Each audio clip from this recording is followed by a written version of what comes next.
Ayun. Para sa ating first gathering in the year 2026. So, mga kasama, pwede ba tayong sabay-sabay mag-unmute? Magbatian tayo ng Happy New Year, everyone! Sige po, Happy New Year, bumati po everyone! everyone. Happy New Year!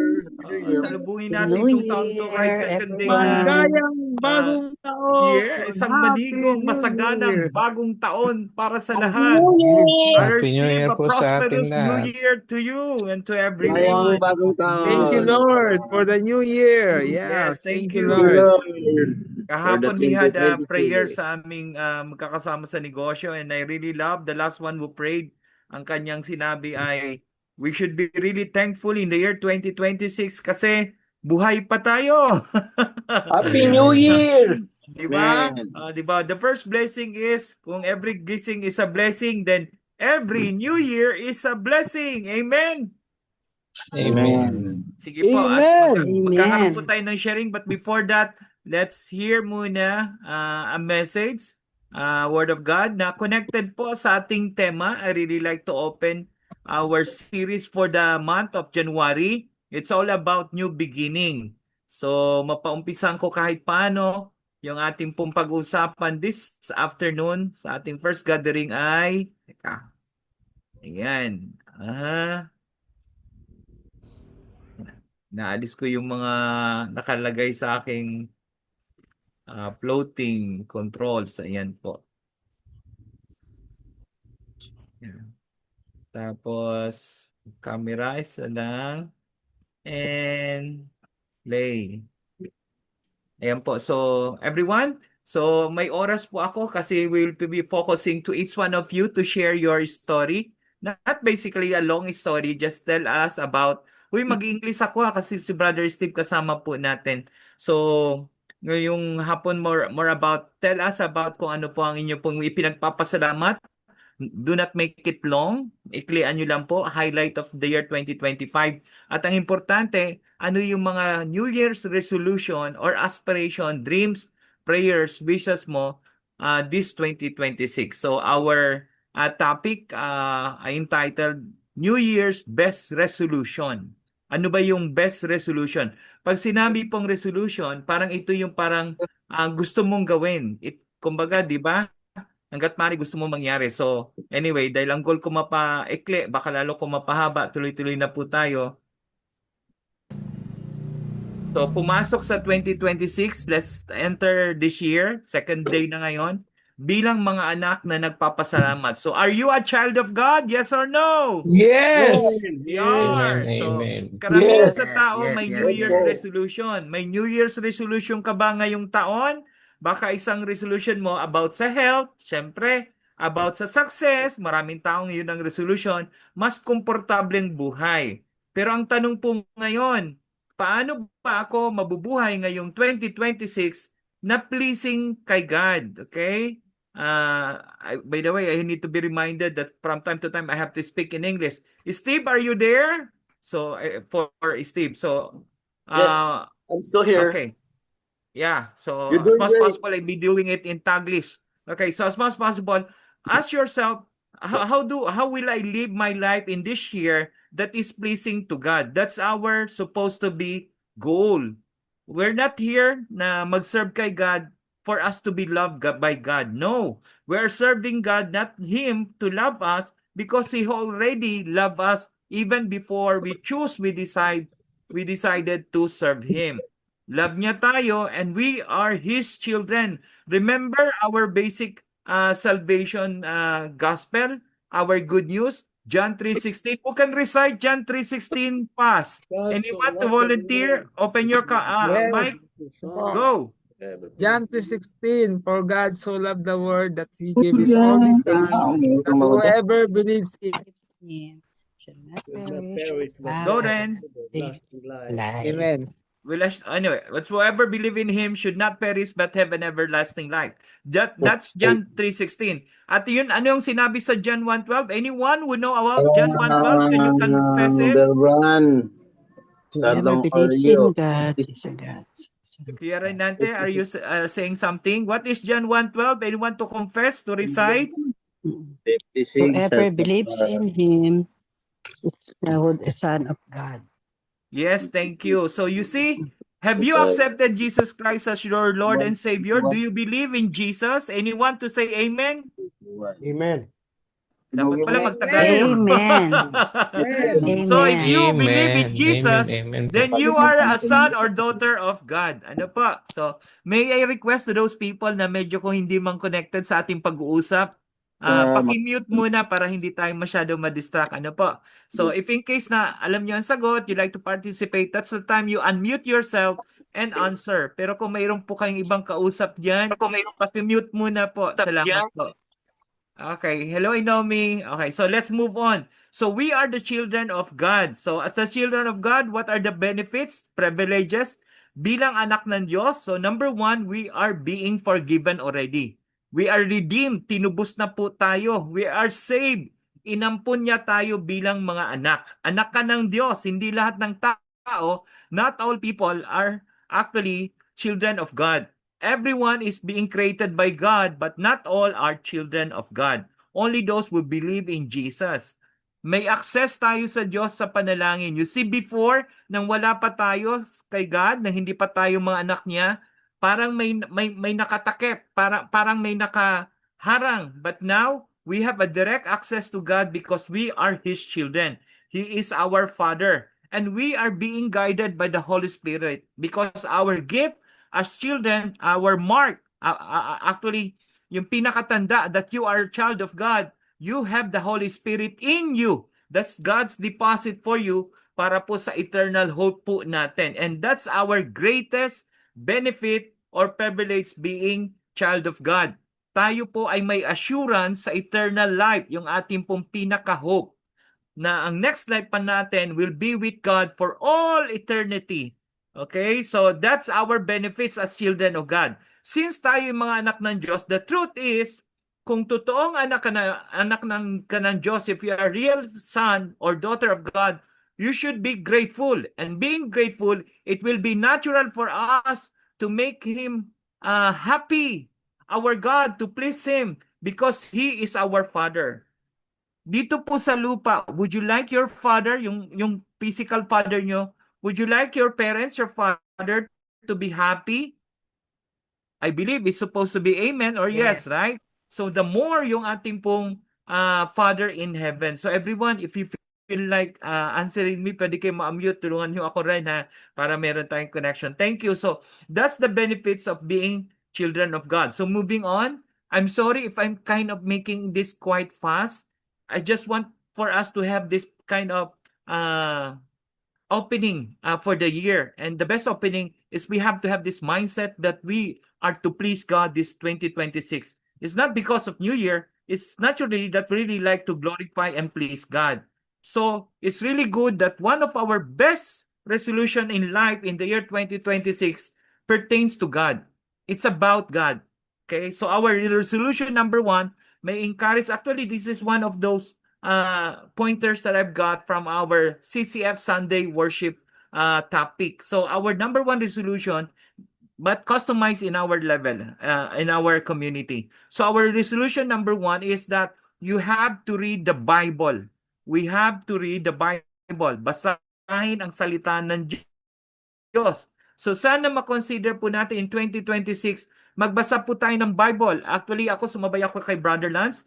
He is having this Bible app, new version app. And we have this kind of series of the way to read the Bible for a year. So we are in our second day. So bakit importante? Why so important to read the Word of God? For you to know God better, para mas makilala natin ang gusto ang Diyos. Mas kilala mo ang Diyos, mas malakas ang loob natin, mas confident po tayo to whatever happen this 2026. Second reason why we have to read the Word of God, the Bible, for us to have hope about any challenges, trials. Because the only thing that we have in this life, the greatest weapon, the strength that we do have, we have hope in Jesus, and you have to read the Bible for you to be strengthened. And the other reason why to read the Bible, we have to know the promises of God, the benefits of God. Okay, so moving on, bakit mahalaga? Why we have to really read the Bible? For us to know what really God expect from us. Ano yung ini-expect ng God sa atin. Kaya nga may mga commandments.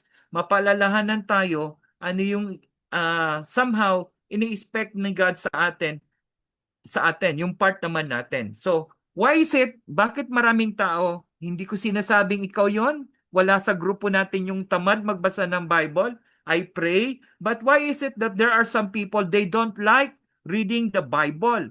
Kasi number one, busy daw sila. Wala akong time. But remember this, may I challenge you and do not be offended if I say the words. Kung mahalaga sa iyo ang patungkol sa Diyos, magbibigay ka ng oras. Lahat ng importante ay binibigyan ng time. Importante sa iyong kumita, kaya ka nagbibigay ng time na maghanap buhay. Importante sa iyo ang PWD, kaya nag-a-attend ka Friday. Importante ba sa iyo ang Diyos? Yes, so you give time reading His Word. The second reason why people do not read the Bible, because they have that excuse that they do not understand the Bible. But remember, when we were young, nung mga bata pa tayo, how come that we can understand the story of Noah, the ark, the story of Moses, the Ten Commandments? We were, those times we were children, in some way, nagawa natin, we were able to understand those messages from the Bible.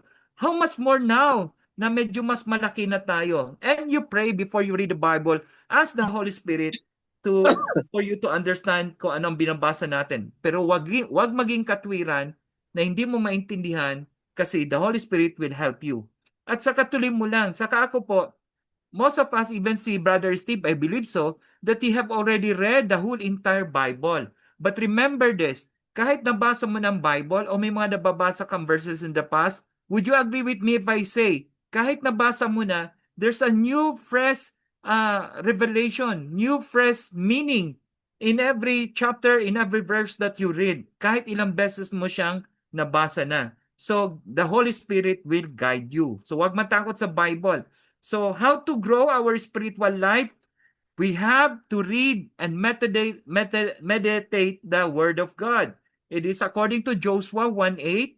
Mga kasama, mabilis ako magsalita, pero nasusundan, ano po? Would you unmute yourself? Checking lang ako.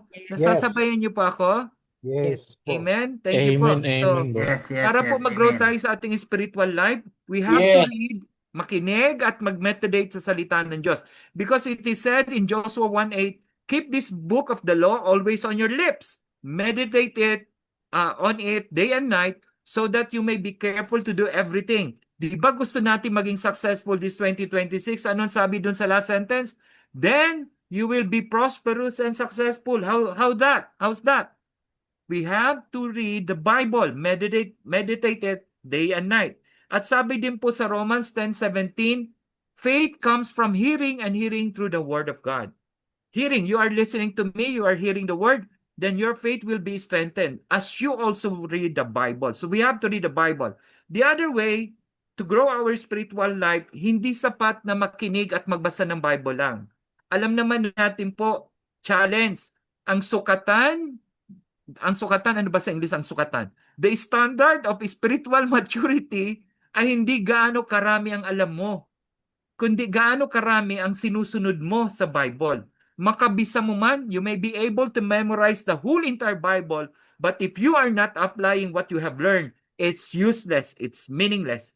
Do not merely listen to the word and so deceive yourself. Do what it says. Sabi sa James 1:22. At sabi sa Matthew 7:24, everyone who hears these words of mine and puts them into practice is like a wise man who built his house on the rock. Dahil pag hindi mo ginawa ang nababasa mo sa Bible, you are building your house on the sand. Unwise. So moving on. Okay, so yan. Then the other one, hindi ko na makita yung title. Yung resolution number 2 is that we, tinatanggal ko yung nakatakip. Sorry about that. Okay. We are to share God to everyone. We have to share the word to others. So yung evangelism, the very word evangelism, you share the gospel, you share the good news, you share God sa mga kilala natin. And it's supposed to be a lifestyle. Pag sinabing lifestyle, hindi pilit. Hindi dahil inutusan ka. Hindi dahil sa parang naobliga ka. is supposed to be part of you. Kumbaga, natural sa atin na mag-share. If you want to please God this year, 2026, we have to share Jesus to everyone. Nakikita dapat ito sa araw-araw na pamumuhay mo. And the challenge here, okay, my challenge here is somehow there are things that covering my material. Okay, in 1 Peter 2:12, live such good lives among the pagans. Pagans are those unbelievers, that though they accuse you of doing wrong, they may see your good deeds and glorify God on the day He visits us. Hindi, it's not really about you know how to share. It's not the words. It's your life that's supposed to be our testimony that people may know there's God through our lives. So sa ating pong mga kilos, ugali, dapat makita si Jesus. We are already sharing Jesus through us. Sabi nga if there are people around you do not read the Bible, then let them read our lives. We are the walking Bibles. That's how you share God, by our lives. Kapag nabago ang buhay mo, if your life has been changed, God will be glorified. So ask yourself this: if God would just see my life, would He be pleased?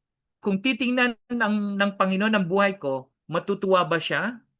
Sabi nga ng Saint Francis of Assisi, preach the gospel at all times, when necessary, use words. So when you talk about share Jesus to everyone, hindi kailangan magaling ka magsalita. Ang kailangan lang makita sa buhay mo si Jesus. When necessary, use words. Hindi salita, hindi nguso, kundi puso at buhay ang gustong makita ng tao. Di ba?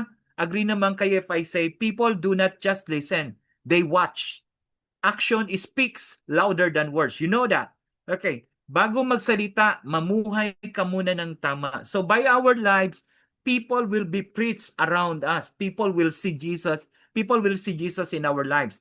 But in your hearts, revere Christ as Lord. Always be prepared to give an answer to everyone who asks you to give the reason for the hope that you have. But do this with gentleness and respect. But of course, kailangan pa rin natin magsalita for them to really understand the good news. But when we share our faith, as much as possible, be gentle and respect them.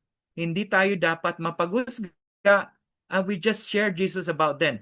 Kumbaga bandang huli, if you really do not know how to share the gospel, the good news to everyone, do this kind of a system. You pray for somebody, you care for that person, you build the good relationship, you build the relationship. Through that relationship, you will always find an opportunity for that person. Most likely, he would ask, why are you different? Then you share Jesus. So, hindi naman po palaging pray, care, share, sunod-sunod yan. Pwede naman sigurong nauna yung nakapag-share ka na about God.